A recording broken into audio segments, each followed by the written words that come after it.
Qur'on suralaridan o'qib insonni qoqib qo'yishadi-ku, bu haqda ma'lumot bersangiz.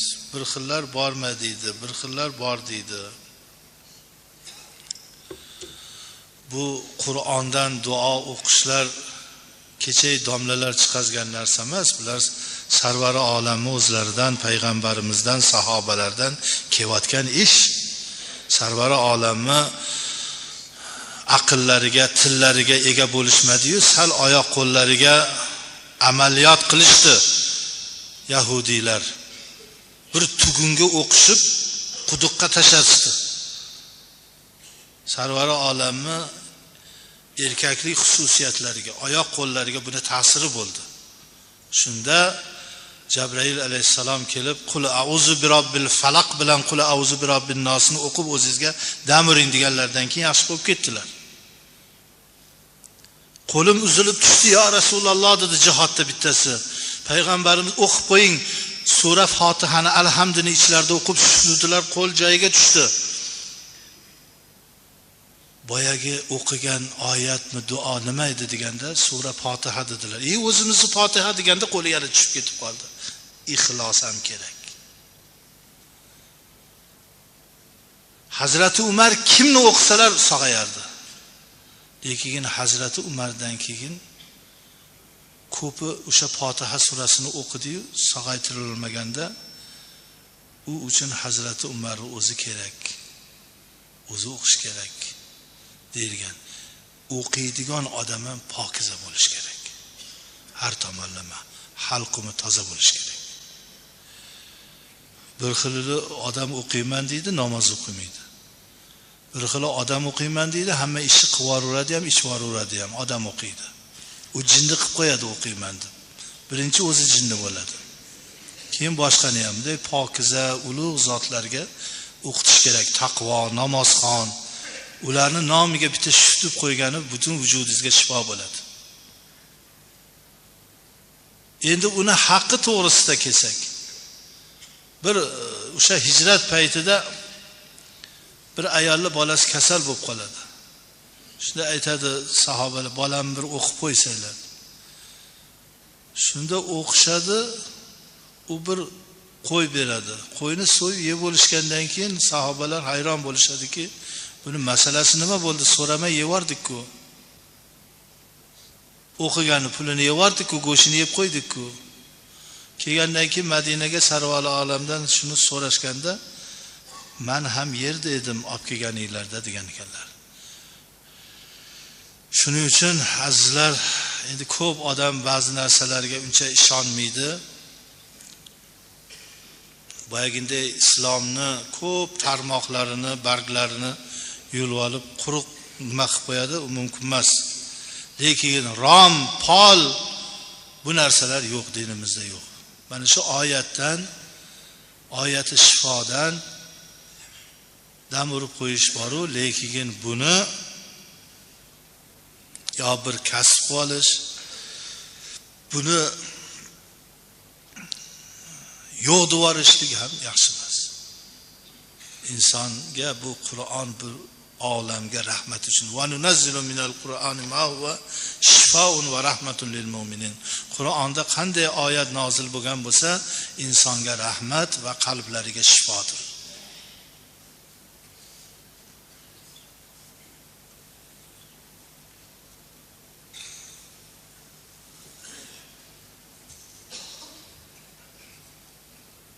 Agarda bir odam ikkinchi odamni ishlatib haqqini bermasa, xuddi qarz olib qarzini bermagan bo'ladi. U odamda din yo'q. Iymonni qo'yib turavering, u odam diyonatsiz odam deyiladi. Ishlatib haqqini bermadi. Payg'ambarimiz sollallohu alayhi vasallam aytgan ekanlarki, peshonasi qurimasdan bering ishlatgan bo'lsangiz. Peshonasi qurimasdan. Bir odam peshob ushlay olmasa, bovuli to'xtamasa, har bitta namozga bitta tahorat qiladi, o'qib olaveradi.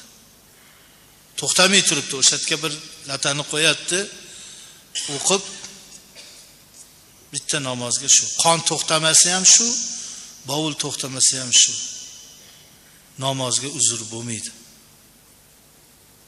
Hamma namozga bittadan tahorat qiladi. Kelib turibdi baribir. Tahorat qildingiz, kelib turibdi, o'qiysiz. O'sha namozni o'qiysiz. Keyin asrga yana shunday tahorat qilasiz. Keyin shomga. Biz bilganimiz, qo'limizdan kelgan tushunchamiz shu. Duo talab ekanlar, Jamshid degan o'g'illari farzandli bo'libdi. Alloh taolo egam umrlari uzoq, tanlari sog' bo'lsin. Savol anunda ham tushdi. Bunda ham yana tushyapti. Mo'min odam men bitta fatvo beradigan joyi bor. Qalb deydi buni otini. Qalbingiz shuni qabul qilmaydi. Nima qilasiz buni ko'tarib savol deb? Mana shu qalbingizga sig'maydimi? Demak, u mumkin emas.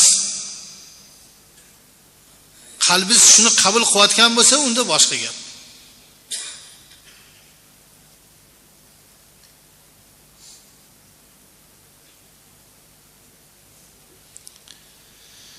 Vitr vojib namozida qunut duosini o'qish shartmi?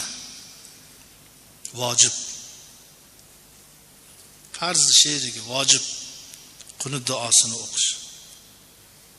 Men bilaman buni nimaga sal tushunmovchilik bo'lyaptiki, ikkita duoy qunut bor. Bittalari Imom Azam rahmatulloh alayhi duoy qunutlari. Mana namozda o'qiymiz ko'pchilik. Allohumma inni astag'firuka va astag'firuka. Shuni oxirida ikkita so'z bor. Va naxla'u va natruku ma yabchuruk degan so'z. Shunga amal qila olmay qolamiz-ku deydi ko'p. Ya'ni senga gunohkor bo'lgan banda bilan biz gaplashmaymiz, muomala qilmaymiz, quda anda bo'lmaymiz, uyiga bormaymiz, choyini ichmaymiz degan gapdi.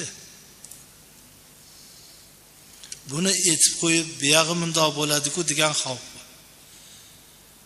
Payg'ambarimiz sollallohu alayhi vasallamning ham duoi qunutlari bor kaltagina.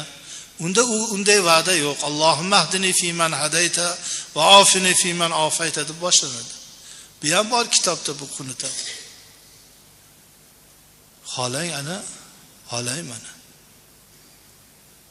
Duoi qunut degani ixloslik, uzun duo.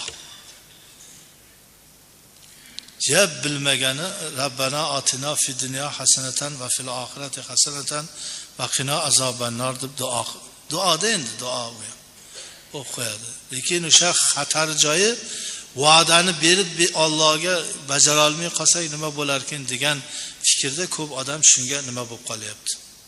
Yalarimizga o'quvringlar, endi boshqani yollash bo'lmaydi, o'shani bu duo ham go'zal duo o'quvringlar. Bundan ham bir fitna chiqmasin, biz o'zimiz ham zo'rg'a yuramiz shu fitnalarning ichida. Shunaqa fitnalar chiqib qolmasin. O'zingizlarga yengil qanaqa tomoni kelsa, bizga kelsangiz, alohida kelsangiz ko'rsatib qo'yamiz. Bunga ham alohida kelsangiz o'zingizga aytib tushuntirib qo'yamiz. Vala payg'ambarimiz sallallohu alayhi vasallam aytganlarki, mana shu insonni fatvo beradigan joyi qalbi bo'ladi. Mo'minning qalbida iymon bor. Bir narsani masjid qabul qilmayaptimi? Qo'ying. Qamang shu ish. Qiziq savollar bo'lyapti. Tumor taqish mumkinmi yo mumkin emasmi? Shuni bir aytib o'tsangiz. Endi 5 vaqt namoz o'qib, Allohga tavakkal qilib, Alloh bilan 5 marotaba namoz o'qib gaplashib yurgan odamga hech nima kerak emas. Endi tumorga o'sha namoz o'qimaydiganlar qo'rqadi, namozi yo'q. Bu narsa bo'lish kerak-ku endi. Saqlaydigan. Lekin bu narsa ham yo'q narsa emas. Payg'ambarimiz aytganlar, menga tumoringlarni ko'rsatinglar, agar Allohga shirk gap yozilmagan bo'lsa, olib yuraveringlar. Agar shirk gaplar bo'lsa, yo'q. Allohning nomi yoziladi. Oyat yoziladi. Shunda Ibrohim alayhisalomga manjanaqqa o'tkazib olovga tashlayotganda Allohim jannat kiyimini kiyiz, o'tda kuymaydi dedi. Jabroil alayhisalom kiyimni shunda olib kelayotgan o'sha bir holatda bo'lyapti. Shu manjanaqdan shuni ketayotgan paytda keyin ko'ynayni deganda Ibrohim alayhisalom nima dedi? Men o'ziga tavakkal qilganman. Men o'ziga tavakkal qilganman dedi. Alloh ya naru kuni bardan va salaman ala Ibrohim dedi Alloh. Ey o't, Halilim Ibrohim alayhisalom uchun salqin va go'zal bir chamanga aylandi. Hali borib yetmaslardan jannatning bog'iga aylandi qo'ydi. Alangani ichi. Bir hafta yoqib qizdirilgan bir chuqur. Men o'ziga tavakkal qilganman. Ko'proq Allohning o'ziga bo'lgan muhabbat, o'ziga bo'lgan ixlos hammasidan kuchli bo'ladi. Lekin haligi ba'zilarga o'xshab biz mumkin emas. U ham bitta ishonchda, u ham bitta ixlosda. Kim tumor taxmidi? Dahriy iymonsiz. U hech nimaga ishonmaydi. Top toza ateist. Unga tumor ham, namoz ham, oyat ham hech nima, ishonmayman deydi. Ana undaqa bo'lib qolishdan saqlasin Alloh. O'sha ham Ali tumor deyotgani ham Allohga bo'lgan ishonchida. Allohdan bo'lgan ishonchi bilan aytibdi. Allohga ishonmagan men unaqa narsalarga ishonmayman deydi. Isiriqni mana, isiriqni. Ko'z haqmi? Ko'z bor-a? O'shani dorisi ham bormi? Allohim shu isiriqni yaratib qo'yganda, shu ko'z qorin og'rig'ini dorisi bormi? Tish og'rig'ini, ko'z og'rig'ini. Ko'z tegadiganni ham dorisi isiriq. Otni qili. Bu narsalarni ham bekor deb yorishimiz kerak emasdi. Har ko'z haq deb turibdilar payg'ambarimiz. Ko'z tegish bor deb. Uni Alloh dafini qiladiganni ham yaratib qo'yadi-da. Hamma narsani davosi bor dedim Alloh. Hamma narsani kushandasi bor. O'sha insondagi tegadigan ko'zni munchoq, isiriq sindirib orar ekan, kuchini qaytarib orar ekan. Uni ham Alloh yaratib qo'ygan. Un bilan Allohga shirk keltirgan bo'lmaydi, himoyalangan bo'ladi, asbob bilan, narsa bilan. Endi mushkul kushotga kelsak, endi bid'at. Yoki ayollar xafa bo'ladimi, kampirlar xafa bo'ladimi? Mushkul kushot bid'at. Yo'q narsa. Mushkulimizni kushot qiladi egami o'zi, Alloh taolo egami o'zi. Mushkul kushot qilib, odam chaqirib, boshqa qilib turgandan ko'ra kechasi uxlamay bir 12 rakat namoz o'qisinlar, hamma mushkullar kushot bo'lib ketadi. Namozda gap ko'p. Namoz o'qish kerak.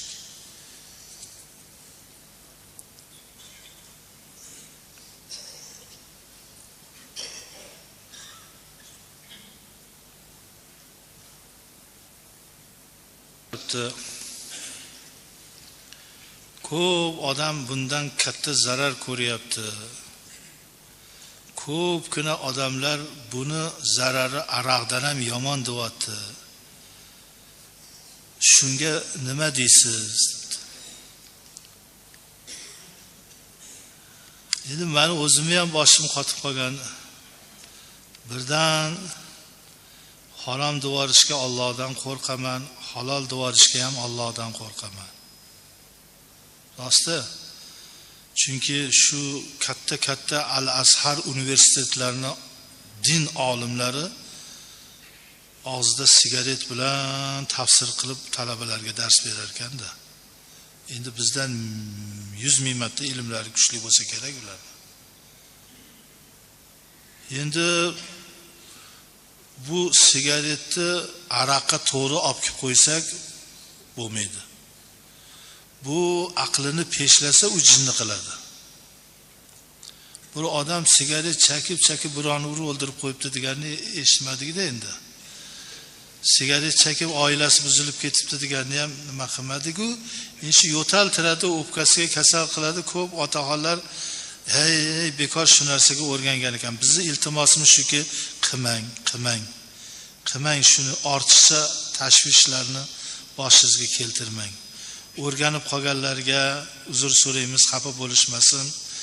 Bunga biron narsa deya olmaymiz-u, lekin qilmagan yaxshi. Ammo buni aroq bilan barobar qilib qo'ymanglar. U o'zi bilan o'zi. Endi buni bir paytlari tavblar o'ylab topgan narsa. Endi hozir biz shartda buni nima deb olsak, ko'p odamni diliga qattiq ham tegib ketgan bo'lamiz, yo bir aniq qo'limizda hujjat isbotimizsiz.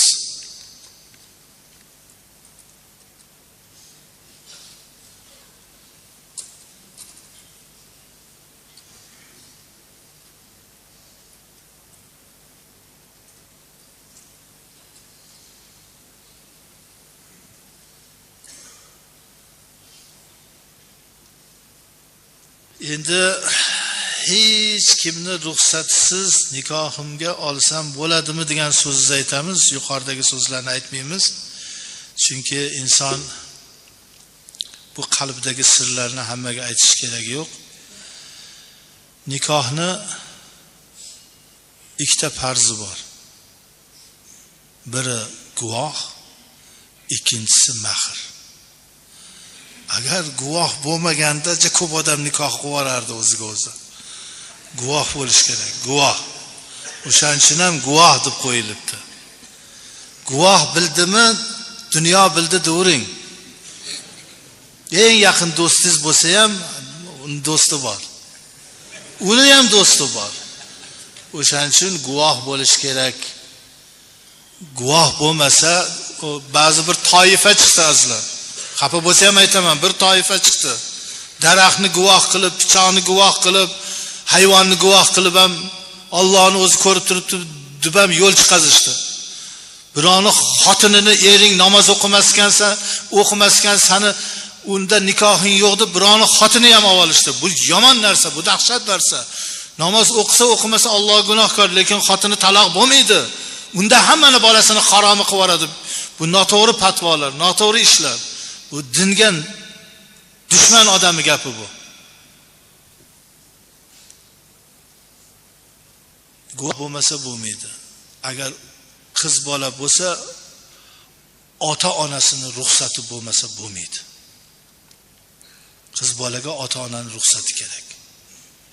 Juvon bo'lsa, unda o'zi biladi. Ixtiyor o'zida.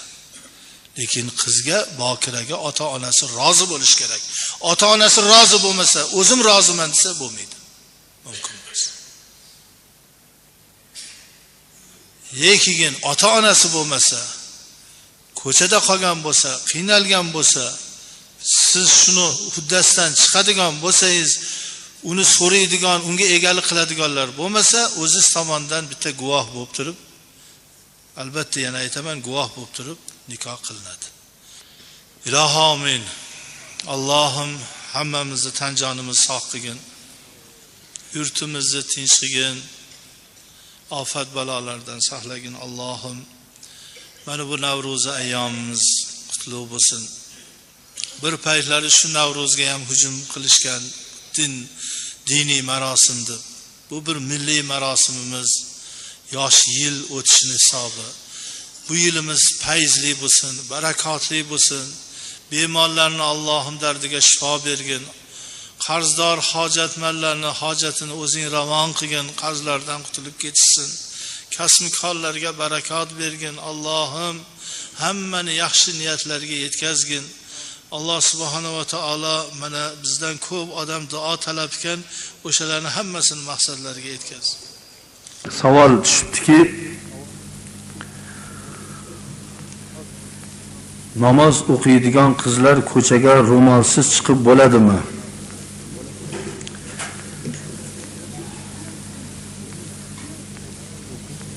Namoz o'qish farz.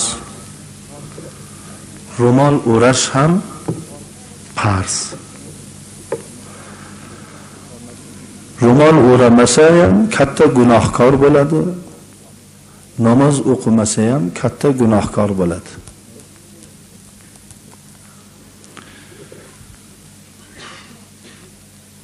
buyruqni bajarish bor, bir savob ishni bajarish va yana biri gunoh ishdan tiyilish. Gunoh ishdan tiyilish yuqori darajada turadi. Masalan, Alloh bir savob ish qilsang, biriga 10 yo biriga 100 yo biriga 1000 degan. Va amma man khafa maqama rabbih va naha an-nafsa anil hawa fa innal jannata hiyal ma'wa. Kimki Allohdan qo'rqib, o'z nafsini tiysa, o'z avratini bekitsa, o'z nafsini tiyib harom narsani iste'mol qilmasa, uni o'rni unga beriladigan mukofot jannatning o'zi. Ana. Haromdan tiyilish, gunohdan tiyilish bu iymonni ko'proq borligini isboti. Shuning uchun ro'mol o'ramaslik bu juda katta gunoh.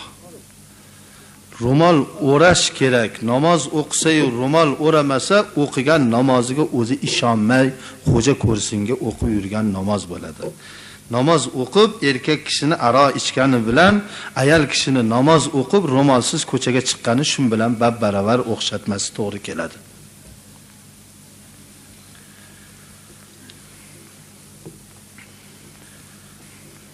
Assalomu alaykum domla, meni 70 dan oshgan onam bor. Har yili roza tutarlar, namoz o'qiydilar. Besh vaqt namozni o'qib, bir oy rozani tutib yurarlar. Ko'zlari o'zlari nogironlar, yura olmaydilar. Men ham o'zim namoz o'qiyman, roza tutaman. Onam roza tutgan paytlarda ikkita issiq non yoki 1 kilo go'shtga loyiq ko'rmadim. Shulardan qaysi biri farz? Roza tutib namoz o'qiganim farzmi yoki nogiron onani ko'nglini olganim farzmi? Balki savolim o'rinli emasdir, balki o'rinlidir. Shu savolimni sizga aytmay yurdim, vijdonim qabul qilmadi. Savolim o'rinlimi bo'lsa javob bersangiz. Savolim o'rinli bo'lmasa kerak emas, o'zim ishlayman, bola chaqam bor. O'zimga juda to'g'man, barakalla, qoyilman. Endi birodarlar,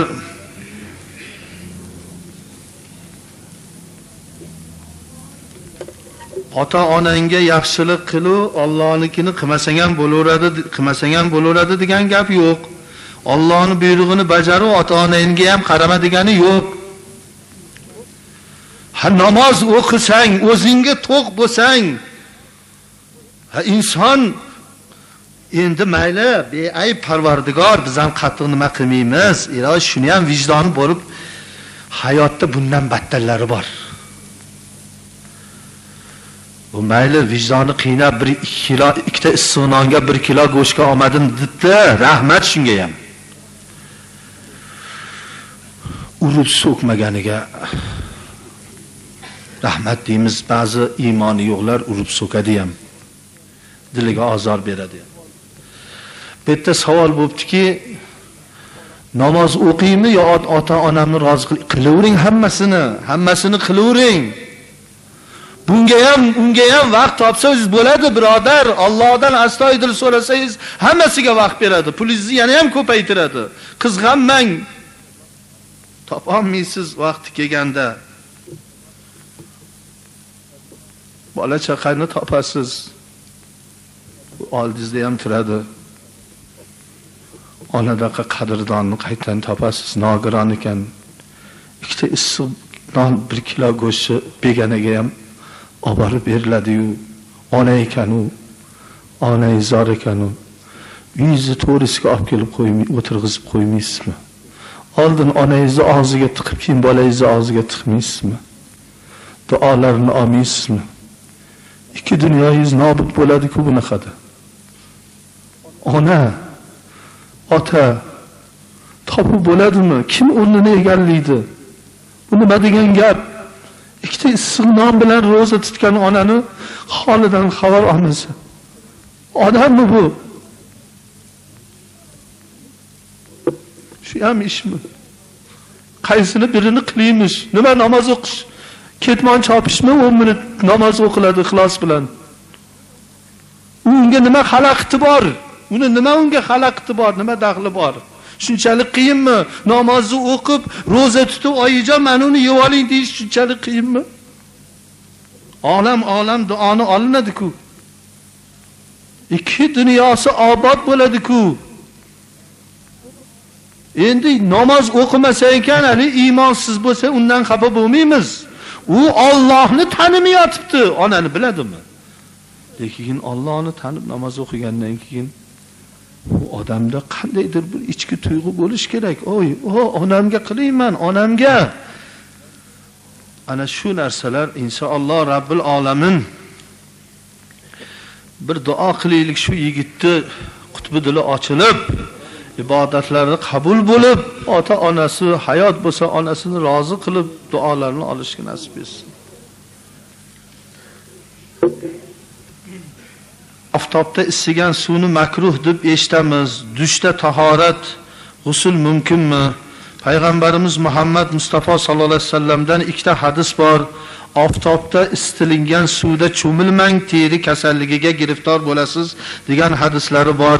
Ana shu hadisga binoan usti ochiq bo'lib, quyoshni shu'lasi tushib turgan suvda tahorat qilsa, baras kasaliga yo'liqadi, terisiga oq tushib qoladi degan kasal bor. Haqiqatda u haligi oti yomonidan bo'lmasa ham, yoshlikda hali bolalar ko'lda cho'milganda haqiqatda terilari oq ulanib qolinadi. Payg'ambarimiz sollallohu alayhi vasallam shu oftobda usti yopiq bo'lsa, boshqa gap ustini yopib qo'ysa, shu quyoshning nuri tushgandagi suvda shu teri kasalligi keltiradigan nima bor ekan, bunga o'shancha makruh deyilgan, yaxshi emas deyilgan. Payg'ambarimizning hadislarida o'sha suvda cho'milgan nodurust deyiladi. Ya'ni o'sha teri kasalligini keltirib chiqazar ekan. Mazhablarga tushuna olmayotibmiz debdilar bir yigit. Birodarlar, haqiqatda bizni yoshlarimiz yaxshi tushunmaydi. Shuning uchun bularni har xil savollar bilan, har xil yo'llar bilan boshlarini ba'zi bir xil domlalar garang qilishyapti. Lekin men sizga tushuntirib beraman, ozroq boshqalarga ham yaxshi bir tushuncha bo'lsin. Birodar aziz, yo'l degani, mazhab degani yo'l degani.